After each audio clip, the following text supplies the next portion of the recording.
Assalamu alaikum wa rahmatullahi wa barakatuh. Alhamdulillah, we are very happy to meet again on the Islamic Notes channel, where we together bring Islamic values to life through stories that are full of meaning and life lessons. Every story we present is not just entertainment, but also a reminder that in every test there is a hidden blessing. In every step, there is an opportunity to get closer to Allah. These stories teach us to remain patient, steadfast in goodness, and always be grateful for every provision of His. Don't forget to subscribe and activate the notification bell so you don't miss the stories full of wisdom that we present regularly. Support from all friends means a lot to us to continue presenting useful and inspiring Islamic content. Let's start the story. This leading inventor of AI technology converted to Islam after realizing that the sophistication of the human brain could not be imitated. There must be a creator. In an era when technology is increasingly astonishing, when artificial intelligence is starting to move the world, questions arise that are much deeper than just algorithms or codes. Questions that cannot be answered by any laboratory, which penetrate deep into the hearts and consciences of humans. Can humans really imitate God's creation? Is all of this just the result of random processes in evolution alone?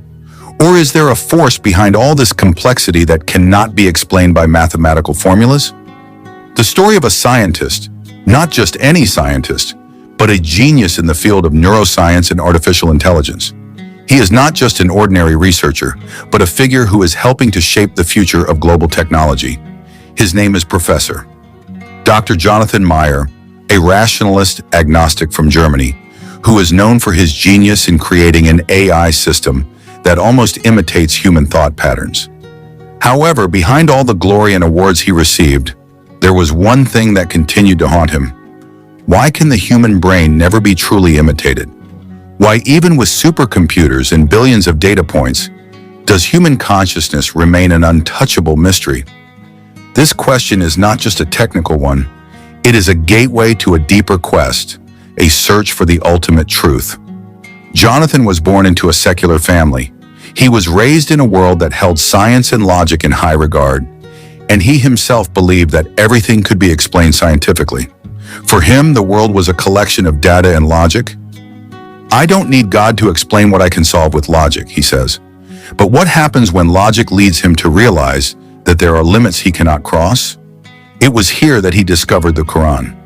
The book he thought was an ancient desert book turned out to hold the answers to questions that all the laboratories in Silicon Valley could not answer. One verse that shook his soul read, "And they ask you about the Spirit, say, the Spirit is of the command of my Lord, and you have not been given of knowledge but a little." Surah Al-Isra, verse 85. The verse struck a blow to his ego as a scientist. He realized, there are things that are not to be engineered or controlled, but only to be believed in. In his journey, Jonathan discovered that the Quran is not a book of fairy tales. He found a scientific order that even surpasses modern philosophical texts. The Quran does not contradict science. Instead, it strengthens the foundation of science with deep spiritual meaning. As the word says, "We will show them our signs in the far corners and in themselves." Surah Fussilat, Ayah 53. The signs appeared not only in the sky, but in the human brain's signals that he studied every night. All pointed to one point: there is no creation more perfect than God's creation. The more he understood the human brain, the more he became convinced that this perfection could not have happened without design, without a creator. This story is not just about technological achievement, but about intellectual honesty. The courage of a scientist who is not afraid to accept that there is something greater than himself. That science does not erase faith, but rather leads to faith. As the word says, indeed, those who fear Allah among His servants are only scholars. Surah Fatir, verse 28. That's what happened to Professor Dr. Jonathan Meyer. Now he is no longer the Jonathan of old. After a long journey through the laboratory, the lecture hall, to the deepest chamber of his heart, he took the Shahada and chose a new name, Yusuf, the name of a prophet who was once trapped in darkness, then returned to the light. Today, Professor Dr. Yusuf Meyer no longer stands on conference podiums just to discuss technology, but to convey a bigger message, that science and faith are not at odds. He explores the world not only as a scientist, but as a witness to guidance that comes through logic, common sense, and honesty towards the deepest reality. That humans are not just biological creatures, but spiritual beings with a divine mission. He also teaches his students at the university with a new approach. In every neuron, in every synapse, there is a miracle that cannot be fully explained by science, he told his graduate students. When we claim to have understood the brain, we have actually only opened one page of the endless book of God's creation. Students who used to think of science and religion as two opposing poles now begin to open their hearts. Because before them is not just a professor, but a seeker of truth who has found the true meaning of Islam. He often quotes a verse that is his compass in life. I did not create the jinn and mankind except that they may worship me. QS Ads Zariyat 56. In the past, he thought his life was about academic achievement, scientific publications, and international awards. However, after converting to Islam, he realized that the greatest human achievement is not winning the Nobel Prize or building the latest technology, but finding God in the silence of the soul. In an interview with international media, Meyer was asked, "What changed your life the most after converting to Islam?" He answered with teary eyes, "Tranquility. Something that I could never buy with money, could not find in theory, and could not be programmed in any AI system. Only Allah can give me that tranquility." The changes in him were not only spiritual, but also practical. He began to get used to waking up before dawn, performing the Tahajjud prayer, and reading the Quran with interpretations in German and Arabic. His wife, also a neurologist, was initially doubtful. However, she saw the changes in her husband, who was increasingly gentle, patient, and loving. She also became interested in studying Islam, until finally reciting the Shahada a few months later. The two now teach together, often bringing Islamic narratives into the context of neuroscience, bridging East and West, logic and spirituality. For Yusuf, preaching does not always have to be done in the pulpit. The laboratory can also be a place for preaching. Programming code can be a path to faith. He is even developing a new AI project called Tariq, an artificial intelligence system that not only imitates human behavior, but is designed to reflect on the ethical and spiritual dimensions of decision-making. AI that does not have moral awareness can be a disaster, he said, and I believe Islam provides a perfect moral framework. The German and European governments were initially shocked. Some secular media called him the scientist who became radical. But Yusuf remained calm. He did not respond with anger. I am not a radical. I am just returning to my nature. If following God's teachings is considered radical, then all the prophets were radicals.